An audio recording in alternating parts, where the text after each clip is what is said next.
Okay, I see some nodding faces. Actually, oh, are you recording now? Cool. Thank you. All right, folks, I'm gonna get started then. Thank you for having me. Today I'm gonna present on how to do machine learning with Tidymodels. So Tidymodels is a package, a suite of packages in R. And for the people that don't know me, my name is João Vitor Perez Souza, and I'm a postdoc here working at Duke in the emergency medicine department and with MMI. I'm gonna do like a 5-slide, 6-slide introduction, and then we're gonna go to the codes. And I'm gonna show to you briefly how we would work to how it works to use Tidymodels and why you choose Tidymodels to do machine learning in R. And of course, if anyone has any questions while I'm going through it, please just stop me at any point. No problem at all. Cool. So Tidymodels is a suite of packages that combines different packages for each application for machine learning. So for the biggest one, we would say that Tidymodels itself encompasses, when you install Tidymodels itself, you actually install all of these other packages, much like when you install a tidyverse package in R, like dplyr, ggplot, broom, lubridate, all of them come into tidyverse. But for Tidymodels specifically, we get a package to prepare and pre-process data, a package to fit the models, a package to evaluate your models, a package to do resampling for like cross-validation or model tuning. And then the tune packages is for optimizing your model. So the developers, they wanted to actually the same team that is behind the R Studio itself. So the software R Studio, the company that is called now Posit, they are the ones that developed this package. So you can tell that it's probably a suite of packages that has a lot of updates frequently. Has a nice documentation, as it's the same company that runs our studio. So whenever we are gonna do machine learning, there are many steps that we need to do before actually evaluating if the model is good or not. So there are many steps to prepare the data so it's ready to be fit to the model. Basically, you need to handle missing data. Sometimes you need to normalize your data. Sometimes you need to encode your categorical variables, such as doing one-hot encoding or original encoding. And you gotta do feature engineering. So there are a bunch of steps that you need to do. And ideally, you don't wanna be doing that over and over and over every time that you wanna fit a model or evaluate it, because you're gonna be fitting many models. And also, different models have different input requirements. So, for instance, logistic regression cannot fit with missing data. So you need to either impute the data or remove the data so you can work with the complete cases. While for random forest, for instance, you need to normalize your numeric variables. It's a recommendation. And then there is actually proof that depending on the way you pre-process your data, you're gonna get best. The way you pre-process your data is gonna directly influence how accurate your results are actually. So this is fine. Let's suppose you are gonna do one model. This is fine. You're gonna do, your code is gonna be a few lines to pre-process these models and make it work. But whenever you're doing machine learning, you're not fitting one model. You maybe not actually realizing, but you are fitting many models, because ideally you're gonna do cross-validation. So if you haven't heard about cross-validation, is a way for you to simulate that you have different data coming from the same sample.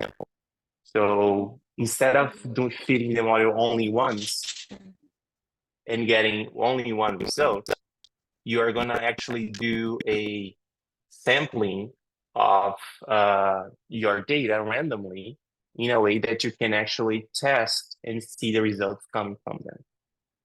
So assume here that this green bar represents the proportion of your data that is your data for training the model, and the blue part is the proportion for testing your model. Usually you do the split for training and testing, and you train and test the model. But what you should do with cross-validation is that you should, within the training data, you're gonna split it further into five parts. So here, fold 1, fold 2, 3, 4, and 5. And you're gonna randomly assign each of these folds as training and testing.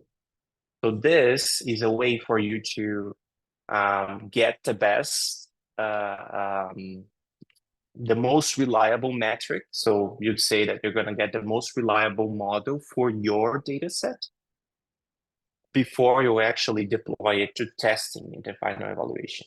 So only by doing cross-validation, you're doing 5 partitions in your data, and you're testing 10 times. So you're essentially doing 50 models here.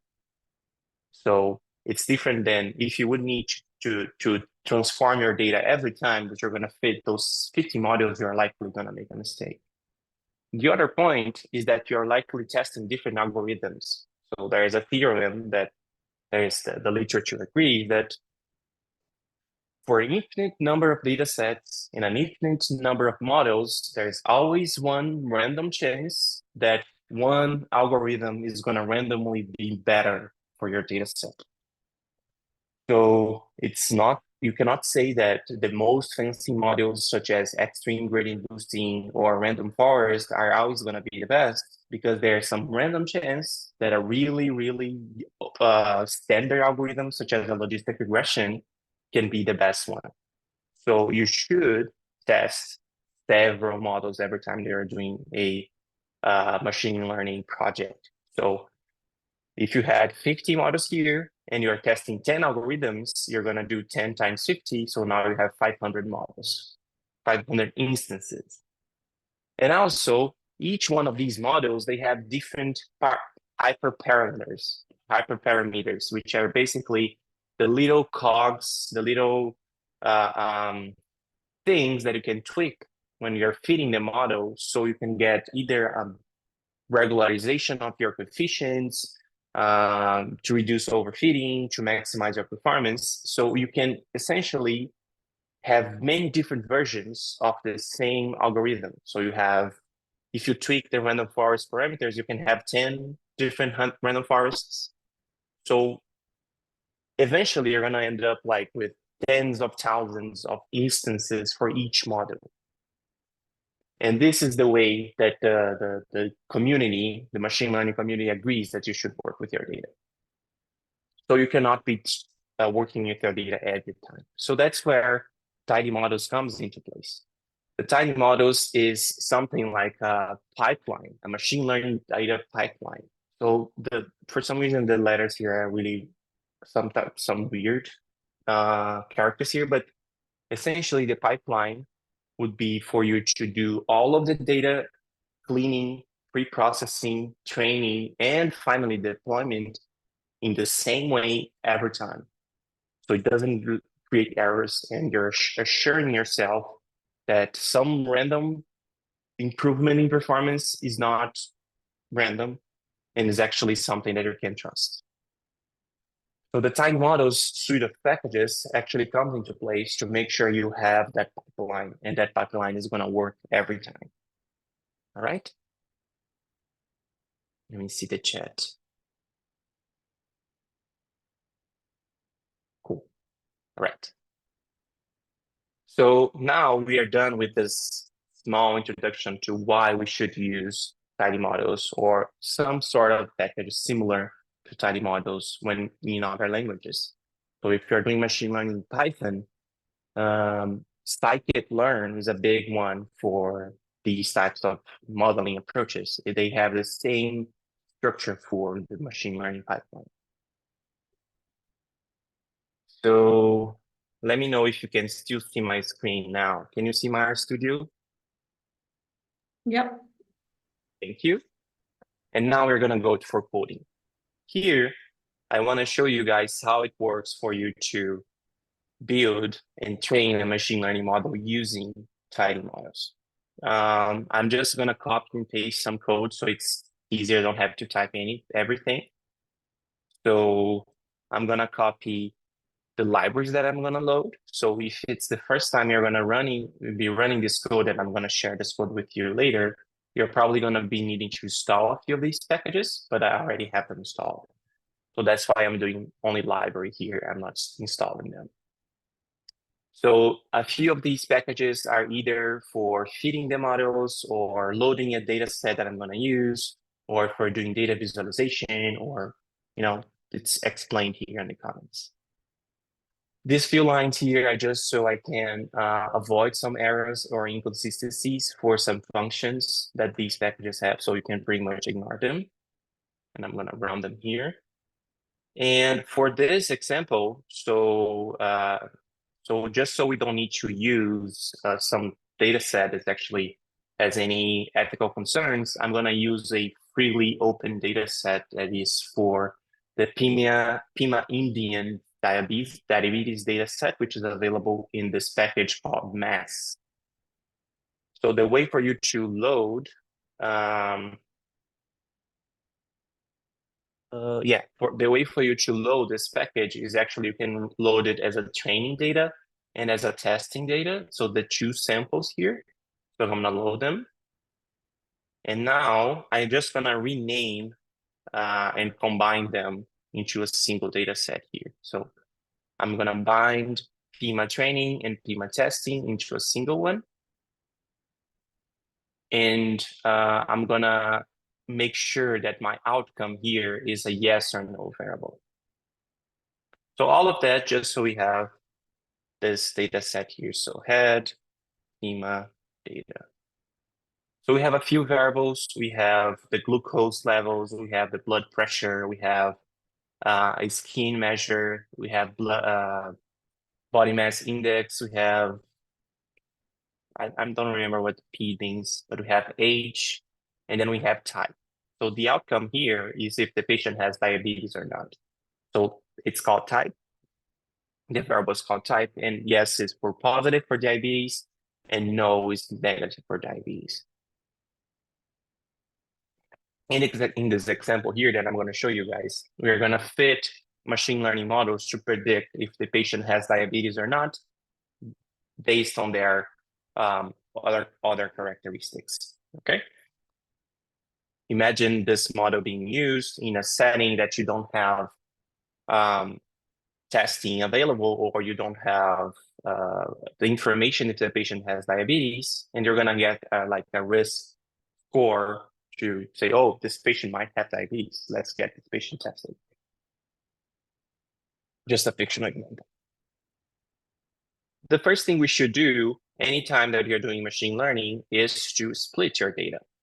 So here I'm going to set a seed to make sure that every time that I do this code, I'm going to get the same result, just for the sake of reproducibility. And the Tidymodels package has a function that is called initial split, which I can pass my data, the proportion that I want to split. In this case, I want to do 75%. And here's my straight up type. With this, I can create my training data, which is the training data split, and test data, which is my testing data split. So what this... Can I ask you a question? Of course. How can you decide the proportion of division, splitting the data set? Good question. It depends, Nathan. So it's kind of like a standard, like a rule of thumb. Usually people go for 75% between training and testing. But if you have, like, let's say millions and millions of examples, you are likely not gonna need to have such a huge test data set, because you're gonna have so many examples that 10% is going to be more than enough, especially for the most complicated models, such as the deep learning architectures. So essentially, you need the most data possible to train, and just a few examples would be enough to validate it. So for our general purposes, 75% is fine. Okay, a follow-up question, please, João. Then in the next lines of code, which is the training and the testing, how are we sure, how do those functions make sure that data points are not replicated in the training and Good the point. testing data sets? Good point. Let me show you.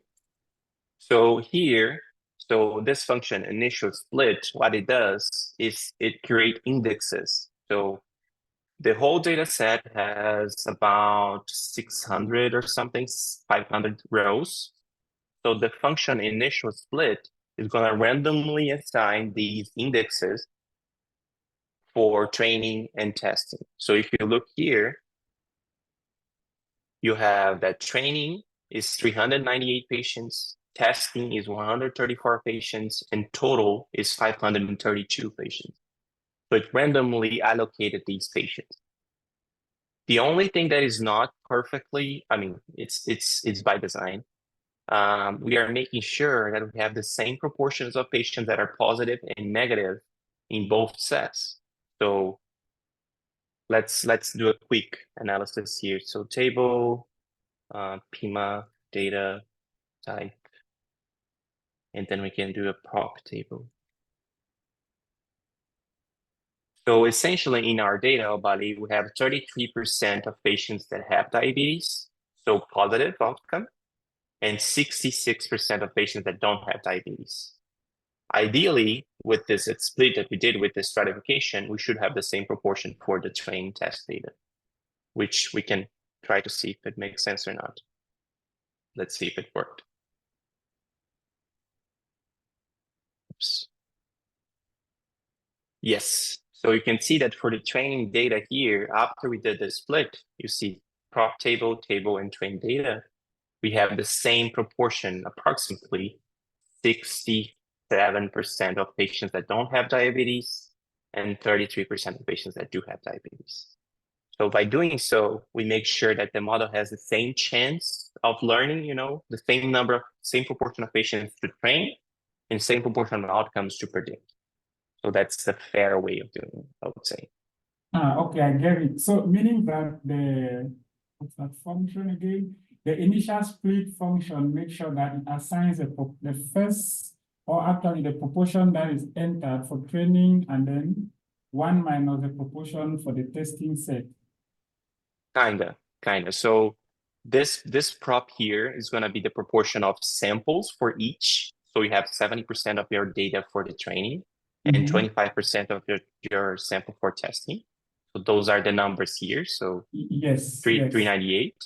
And then the strata variable here is going to stratify this division to make sure we have the same proportion of yes and no for the outcome between the two sets. Thank you very much. Thank you. Understood. Of course. Cool. So now, after we did the split, and I'm going to remind you, you should not do any analysis with the test set. The test set here should remain blind to you. That's why we should ideally do this split even before we do like demographics, we do like exploration of the data and all of that, because the test data should be like data that comes from a different hospital, data that comes from a different country, and you have never seen it before. So now we actually get to the Tidymodels. One of the first functions that we have to prepare our data, which are recipes. So the package is called, it's not called recipes. I don't remember the name. Wait a second. Yeah, it's called recipes. Makes sense. So the package here is called recipes. So imagine that you're trying to bake a cake and you actually want to bake the same cake every time. So you need to follow a recipe, 100 grams of sugar, some number of ounces of milk, 2 tablespoons of butter every time. This is the same for machine learning. So they created a package called recipes that has this function called recipe. So you can actually define, the first thing you can define is the formula. So what variables are going to be used to predict your outcome. So in this case, I'm going to do that my outcome is a function of everything else, because I'm going to use every single variable that I have in my data. If I wanted to use only a few variables, I could do like age plus what are the other variables here? Let's see. BMI. Yeah, BMI, thank you, etc.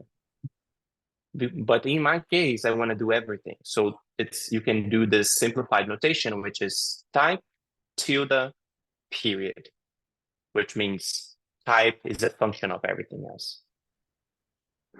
And then I can specify that my data set is actually my trained data. Right? So this is my model formula. Every time that my model is fit, they're going to use this formula to define it.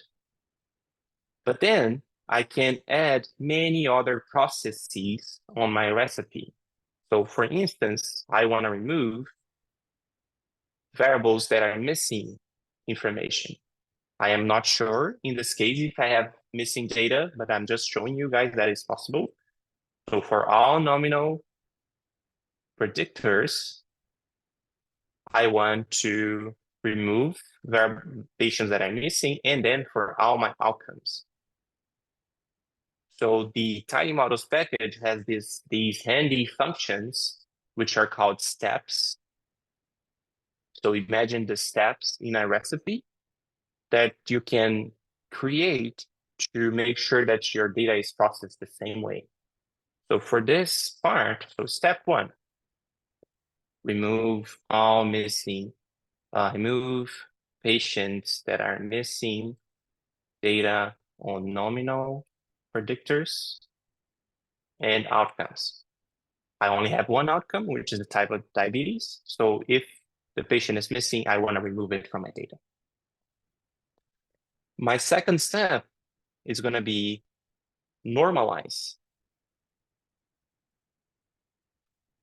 And I want to normalize all my numeric predictors. So my second step, step 2, normalize numeric predictors. And my third step is going to be step dummy, which is going to be transforming my categorical variables into a wide format. In this example, I want to do with all my nominal predictors. And I don't want to do with my outcomes. So I do it like this. And then finally, step 3, dummification of nominal variables. And I'm going to call this as recipe diabetes. If I show this to you guys, you can see here on my terminal that I have a few inputs. I have one outcome and I have 7 predictors, because this is based on my formula and my training data. And I have 3 operations, so clearly stated. The first operation is removing NA values. The second is centering and scaling data for numeric variables. And the third is dummy variables. So this is pretty cool because it's very, very clear what the data is going to be, how the data is going to be processed. But essentially, a recipe is kind of like a model. You need to fit the recipe. So let me show you guys how this works. You can do recipe diabetes, and you can use, sorry, recipe diabetes, and you can use this function called prep. And by doing this, you're actually fitting the training data to the recipe. And I'm going to call this prepped recipe. But now I can actually bake. So imagine this is all language for baking. So you have the recipe, you have the preparation of the recipe, and then you actually bake the cake, right? So the functions have all of this, the names are all referring to baking. So you can do prepped recipe, bake, train data. Oops. Prepped recipe, baked. So now, if you remember our data before, it didn't look anything like this. In the right here on my console, you can see that the numeric variables, they are all centered and scaled. So they have been centered around the mean and scaled towards the standard deviation. And in this example, we don't have any missing data anymore because we already removed any patient that is missing. So this is what the recipe is doing. Every time that I'm going to fit a model, it's going to fit, it's going to transform my data the same way. And this is very important for machine learning, even though it's boring. So I'm going to call this train data transformed. And I can have the same thing for my test data as well. Test data transformed. Wrapped recipe, bake, test data. Oops, wrong name. Nice. Cool. Any questions for now? Let me see the chat.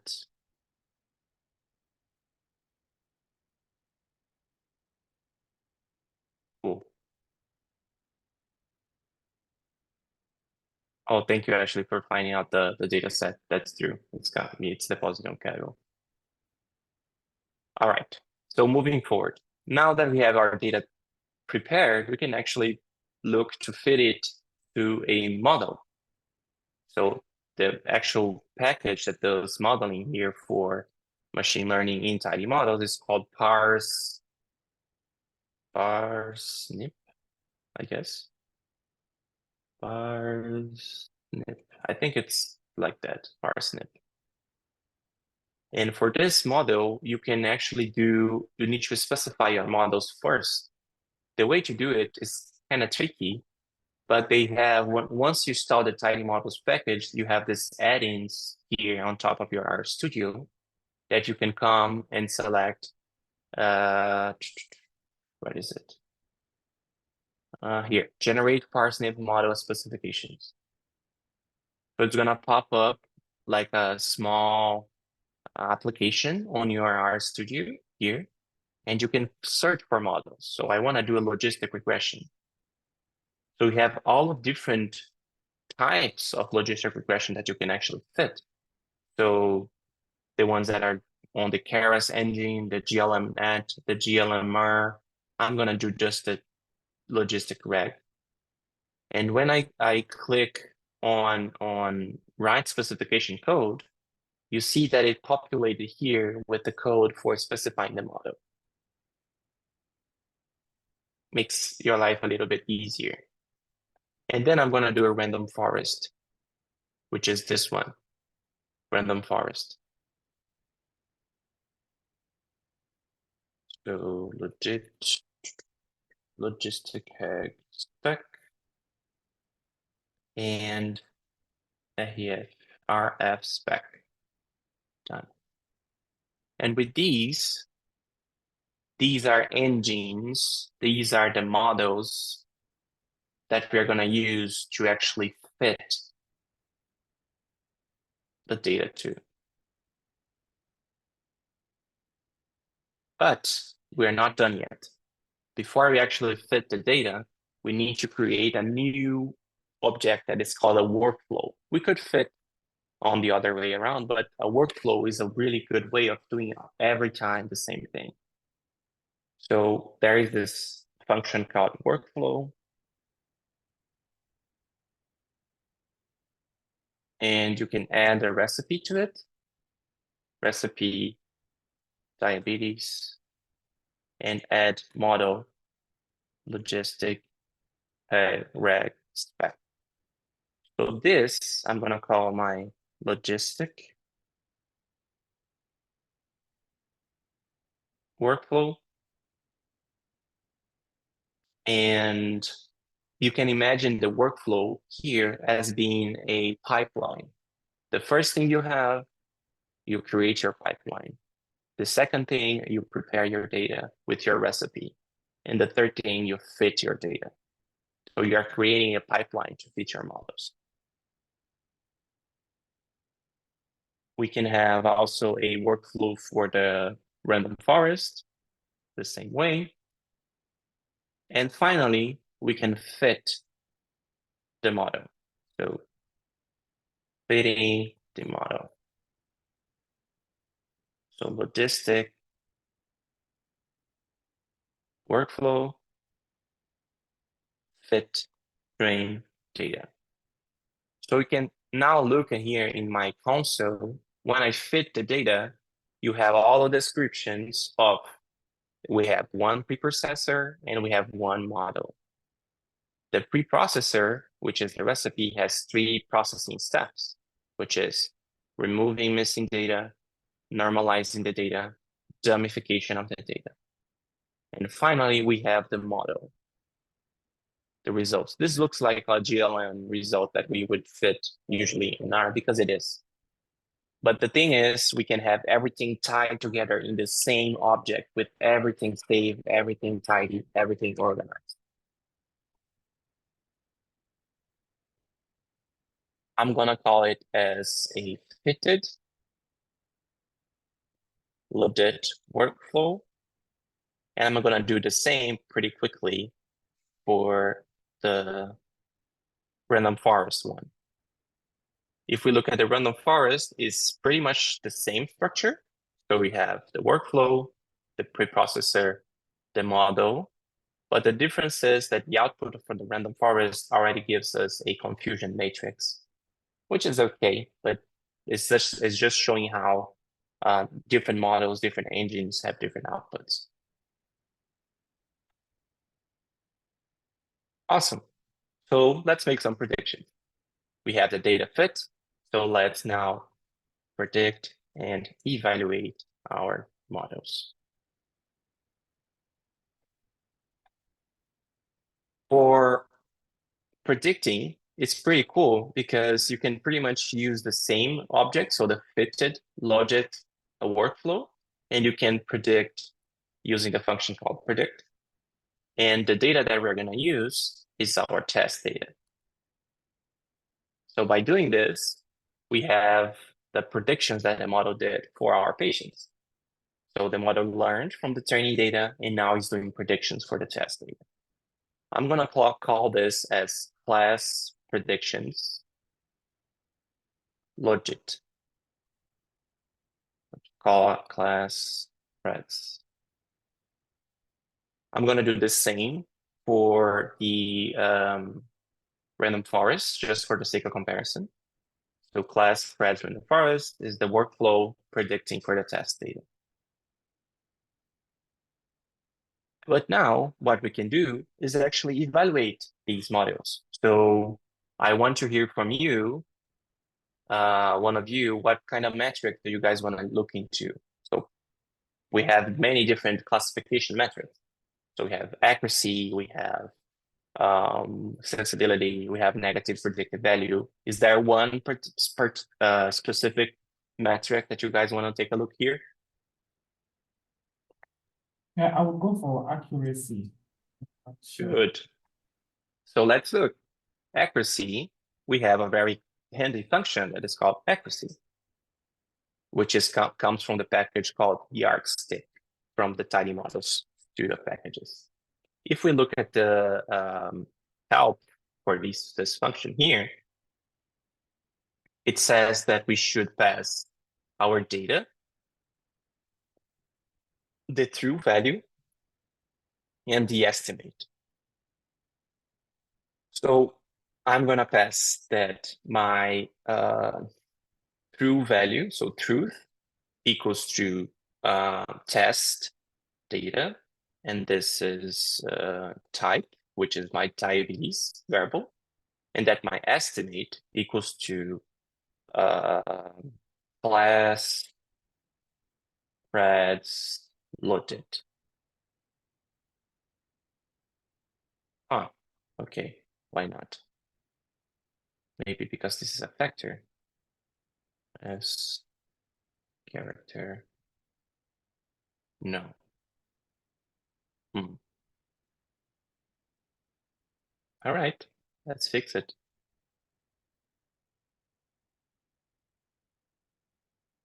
Nope.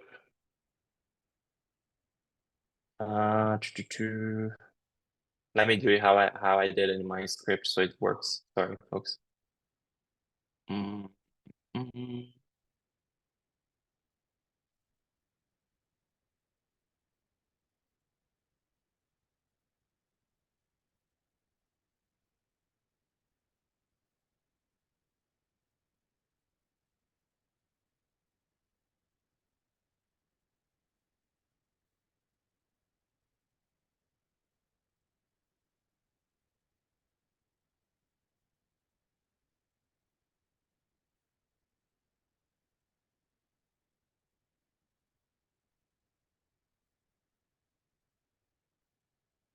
Cool.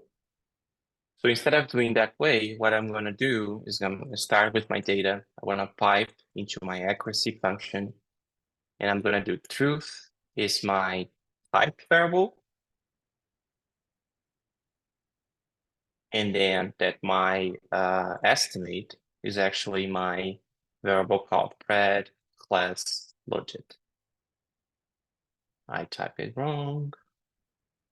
Accuracy. All right.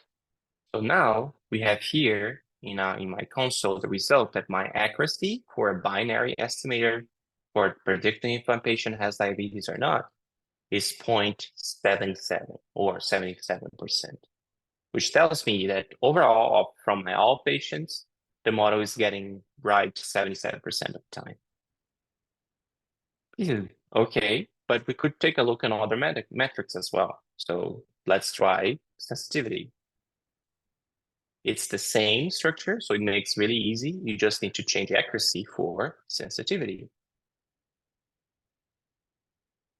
And now we have that the model has a sensitivity of 0.62 or 62%, which is essentially saying that the model is not doing the greatest job at telling who actually has diabetes, so catching the true positive there, which may oftentimes in medical cases is something that we want to maximize. On the other hand, let's look for precision. You just need to change accuracy, sensitivity to your metric, which is precision. And now we have a precision of 68%. So what I wanted to show you guys here is that it's pretty easy to calculate those metrics because the packages are formulated, are organized to make your life easier. So you can have accuracy, sensitivity, precision really, really fast. You can have a bunch of other metrics. In fact, let's see if I have the link here. So this is for the yardstick documentation. We actually have a huge number of metrics that you can use. So precision, recall, sensitivity, specificity, kappa value, McNamara something, F means, J index. You have a huge number of metrics. So you can pretty much pick and choose the ones that make sense for you, and the functions are here. So it makes your life really, really easy when you're doing those types of analysis.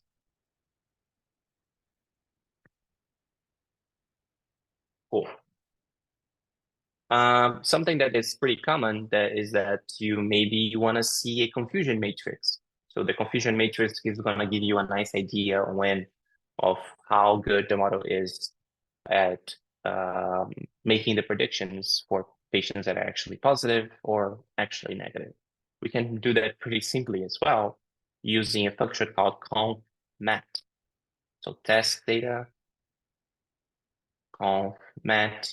I'm gonna say the same structure. So truth equals to type, estimate equals to pred class logit. And just by doing so, we have our predictive, our matrix here, but we can make this prettier by doing a plot. We have the function called autoplot, and we're gonna do a heat map. And then with that, with just a few lines, you have a pretty nicely organized confusion matrix in which you can tell that your model, so this in the x-axis is the true values for your patients. In the y-axis, you have the predicted values. So although the model was good, let's see, yes and yes, the model was right for these 28 patients that had diabetes, and the model said they had diabetes. For 17 patients, the model predicted that they didn't have diabetes, but they did actually have it. So this would be a false negative for the model. And the same logic here, so the model was pretty good for the 76 patients, but telling that these patients don't have diabetes. So you see the truth is no, and the prediction is no as well. But then the model was falsely accusing or classifying these patients as diabetic, even though the truth is they don't have diabetes.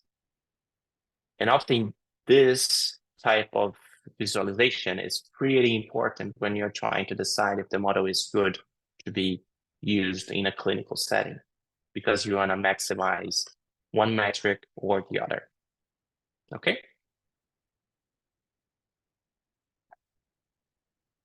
And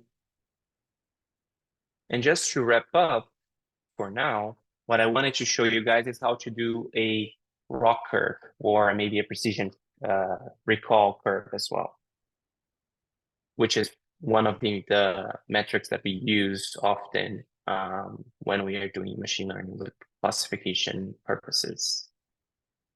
Let me just copy the code to make it easier. ROC curve.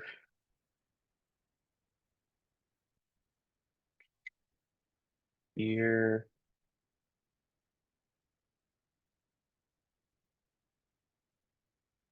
Let me see.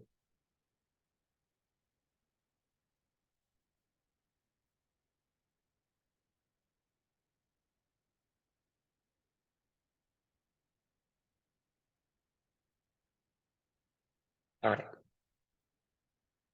So whenever, if you remember back here, when we did the prediction for our patients, we only did predict new data testing. But you can actually do a prediction for the probabilities that the model is addressing. So whenever we are doing machine learning and we are doing classification, we often think that this is, well, this is classification. We only get a yes or no answer. Or if it's 3 classes, we get more than one, more than a binary outcome, we would get the only class that was predicted. But actually what the model is doing behind is assigning a risk, a probability for the patient being a positive or a negative. And when we do the predict and we specify that the type of the prediction is the type of prob, what we get is a list which for every patient, the model says the risk of this patient, the predicted risk of this patient being diabetic and not diabetic. So you could interpret this as how certain the model is for the prediction that it's doing. And this is what we use to make a receiver operating curve and calculated the area under the receiving operating curve. To do this is pretty simple as well. We can say that our data set is the test data. We are going to use the function called ROC AUC, and you're going to specify the truth is the variable type, which is our outcome, and that our estimate is the variable called pred. Yes. Oops. Yeah. So with this simple function here, you have the area under the rock curve. So our model has a 83% rock AUC. So rock AUC. And you can plot the rock curve by doing a pretty similar approach, which is rock curve, so test data, rock curve, truth equals to type, and then pred yes, and you do a auto plot.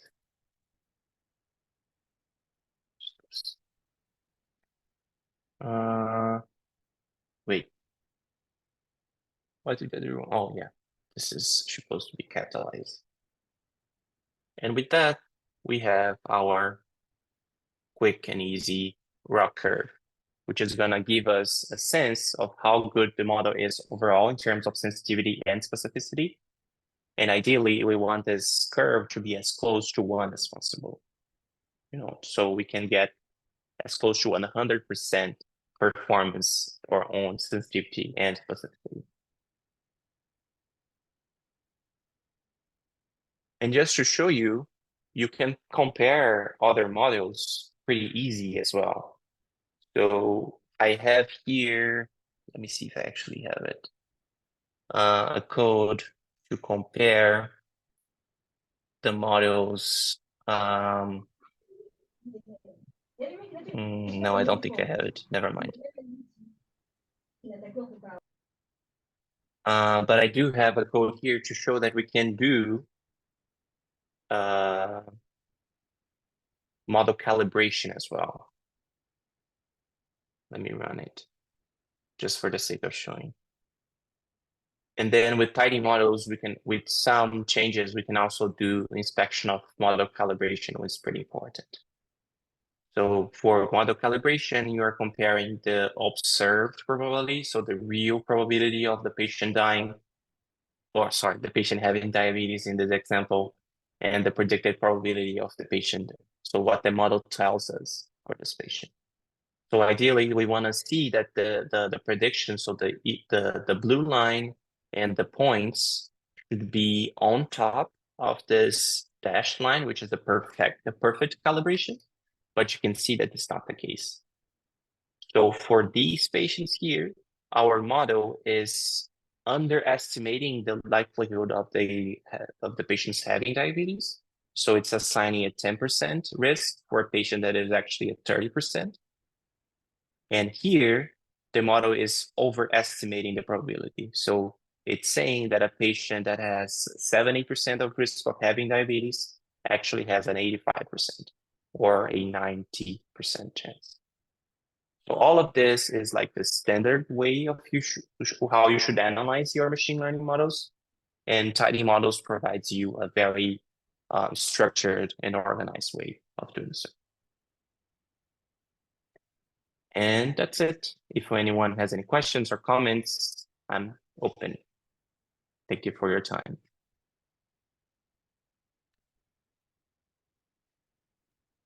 Yeah, I have no question, but I just want to thank you, Joao, for this very interesting presentation. Has actually opened my eyes to that other area. I think R is doing pretty well now.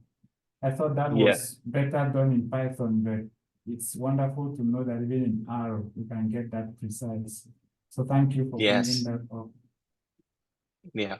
Thank you, Abali, and thank you for participating and sharing some questions.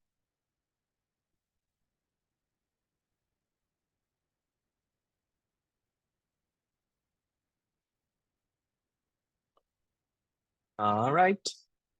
I'm gonna share with you guys this the template that I created and a few extra codes for you in case you want to do some analysis that are a little bit more advanced. And you guys can learn on yourselves and search me or message me anytime you have any questions. Thank you so much, João, for the brilliant presentation. Machine learning is a little bit hard to get into in 1 hour. So congratulations on the effort to get this coding and making it so easily and understandable. I just want to remind everyone that we still have some spots to present in this next month. So if you want to present, please sign up in the Gemini spreadsheet in the data science meeting schedule tab. So we have March 5th and March 19th available. So if you want to present, please put on your names and choose what you want to present. And if you have no idea of what to do, there's always the mischievous pool of articles in the bottom of the spreadsheet. And you can also hit me up on an email or on Teams so we can chat and see if we can find something that you can present. Okay. Thank you so much for participating, for engaging on the presentation. And thank you again, João, for the amazing presentation that you did us. All right. Anyone has anything to share? Last chance.